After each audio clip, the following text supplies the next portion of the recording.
Hey, it's me, MLB. Here is BNHA Second Generation Chapter 45, and this one is titled Hospitalized. So is he okay? Ginny reiterated. He's not hurt too much? He's fine, Hiyoko replied with a smile. Ginny started to calm down now that Hiyoko and his calm demeanour were present, and she took a few deep breaths and wiped her eyes. The nurse came back in with news of Chi. The doctors are halfway through surgery now. I've been assured that he is currently in a stable condition, she said with a gentle smile. He will go into the intensive care unit after he comes out of surgery, just so they can monitor him around the clock for the first 24 hours. Ginny nodded. Thank you, nurse, she said with a wobbly smile. Thank you for the update, Hiyoko said politely. It's my pleasure, the nurse replied. Please rest your wing, Condor. I will, ma'am, he replied with a smile. The nurse left and Condor looked back at Ginny. I'm going to go and check on Todoroki now. Your parents will be here any minute. He stood to leave. I expect you'll be in hospital for a day or two. You need to rest. Ginny nodded and laid back against the pillow. Please keep me updated on Chi's progress, she said as he headed for the door. I will, he replied. I'm interested in his progress as well. Just as Hiyoko left, Mrs. Kirishima, Ginny's mum, came running into the room. Ginny, honey, are you okay? She asked in a worried voice. I heard the news and I saw the footage of everyone outside the shop. Poor Ginny burst into tears again and put her arms out for a hug from her mum. Chi got shot, she wailed. They're saying he's okay, but I want to see him. It's okay, honey, it's okay, Mrs. Kirishima said over and over, rubbing her hand up and down Ginny's back, while Condor and Red Riot debriefed the situation outside the room.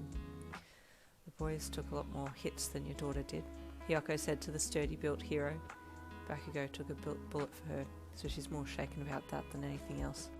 I'm going to organise some psychology visits for the three of them, so they can debrief about the mission. Good thinking, Red Riot replied. Unfortunately, there is an ugly side to hero work, and that's watching others get injured and hurt. Hiyoko nodded. Very unfortunately. I'm very sorry that they got caught up in a dangerous mission. We weren't expecting the villain to show up while we were on reconnaissance. Red Riot shook his head. Don't apologise. We are heroes. This is what heroes do. It's a good thing that they got to see the reality of it. I think sometimes only the good things are shown on the television, and they forget about the danger. This experience will forge their future selves. Hiyoko nodded and patted Red Riot's thick shoulder. Thank you for understanding, he said with a small smile. It's a manly thing to do, Red Riot replied. I'll let you go and do your visits. I need to see my daughter. Of course, Hiyoko replied, letting Red Riot pass him and walk into the room, smiling a little as he watched him go. I also need to get back to Kana. He forced me into the ambulance with the other two. Back on scene, Kana had been using text-to-talk app on his phone to relay information and keep people in order. After Hiyoko, Ginny and Chi had been sent to hospital in the ambulance, he had asked Anthony via the app to control the crowds while he went to get Soshi, assuming that Kujin had gotten away. As he walked into the building, the police had arrived, so he let them handle it, and that's when he discovered that Soshi had caught Kujin just before the villain had broken into the jewel vault and stolen a lot of jewels.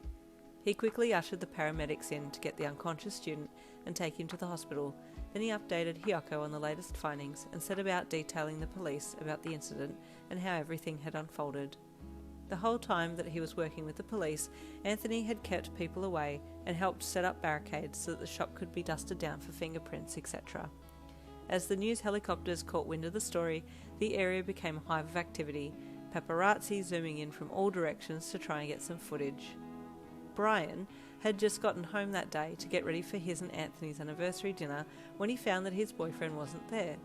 A little confused but not too worried, he flicked the TV on, and that's when the breaking news was aired, with Uncle Anthony front and centre being interviewed at the scene. Beyonce, Lord above, boo-boo! Brian screamed, running on tippy toes to the front door and grabbing his Chanel bag as he raced to the car to go and save his man. Will you be okay from here, Kana? Anthony texted the hero. Kana looked down at his phone, then up at Uncle Anthony and gave him the thumbs up. I'm so sorry to leave you at this point, but if I don't get home and ready for dinner, Brian is going to flip his lid. Go, Kana signed with a grin. Then he texted Anthony back. I do not want Brian to flip his lid. Thank you, Anthony signed. packing his phone back in his pocket and walking over to the yellow tape that was across the barrier out the front, holding the crowds back. As he approached the mass of people, he could hear a very familiar voice calling as the person pushed to get to the front of the scene. "Move, bitch, I'm gay!" the voice called urgently. "Brian?" Anthony asked, looking up and over the people to see a little blonde head pushing through the crowd. "Boo-boo!" Brian wailed when he saw Anthony up ahead. "Baby, I'm sorry. I was trying to get..." "Why are you apologizing, sugar honey? You could have died today!" Brian wailed. Uncle Anthony hummed. "No, I wasn't involved in the Beyonce, have mercy. Do not take my fine man from me just yet and put him in your heavenly choir. I'm not ready to let him go," Brian wailed dramatically. "I'm not dying," Anthony deadpanned to his smaller boyfriend. Brian let out another dramatic wail and threw himself into his tall boyfriend's arms, sobbing uncontrollably. "Bri," Anthony hissed, looking around with embarrassment. "You're making a scene." And he did indeed make a scene, as he often does. Stay tuned for the next chapter. It's the final chapter coming tomorrow. See you there.